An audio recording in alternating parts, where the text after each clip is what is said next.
of the fear of Allah Azza wa Jal.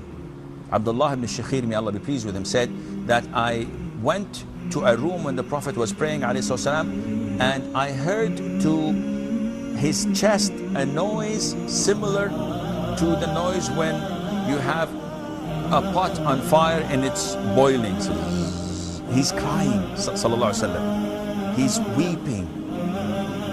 Why would he do such a thing? Because when you remember Allah Azza wa Jal, when you remember the greatness of Allah subhanahu wa ta'ala, when you remember that Allah has created all this universe which does not mean anything at the greatness of Allah Azza wa Jal, and it is nothing compared to the greatness of Allah subhanahu wa ta'ala, and I as an individual, I am nothing at all compared to this huge universe, let alone compared to the greatness of Allah Azza wa Jal. When you pray in the middle of the night and you recollect, or that is recall your sins, your shortcomings, the things you've done to others, the things that you have done towards to Allah the Almighty, and you feel how small and humiliated you are standing in front of Allah Azza wa Jal, praying and asking for forgiveness, you cannot help but to cry.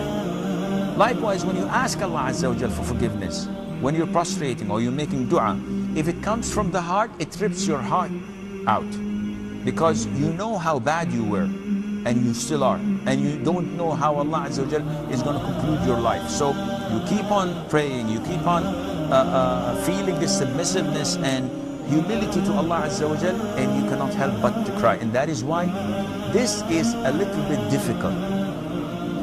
Why? Because you may try it for a year or two and nothing happens. But if it does happen, then you're among the fortunate one. That is why you're encouraged to try and make it happen by faking it for a few years, trying to convince yourself that you're crying out of the fear of Allah Azza wa Jal, and then Allah may bless you by making it and transforming it into sincere fear of Allah and crying. So what's the benefit if I cry and a tear falls from my eye? The Prophet said, alayhi salatu wasalam, that there are two eyes would not see hell, meaning if my eyes will not see hell, then I would not be admitted to hell altogether, which means that definitely I'll be in paradise. And one of them was an eye that remembered Allah Azza wa Jal and tears came out of it. So fearing Allah Azza wa Jal and crying out of this fear is a carte blanche that you will not enter hell and you will go to paradise with the grace of Allah Azza wa Jal. So yes, if you can force yourself, if you can fake it and pretend that you are doing this out of the fear of Allah, it would gradually turn into real and genuine fear of Allah Azza wa Jal.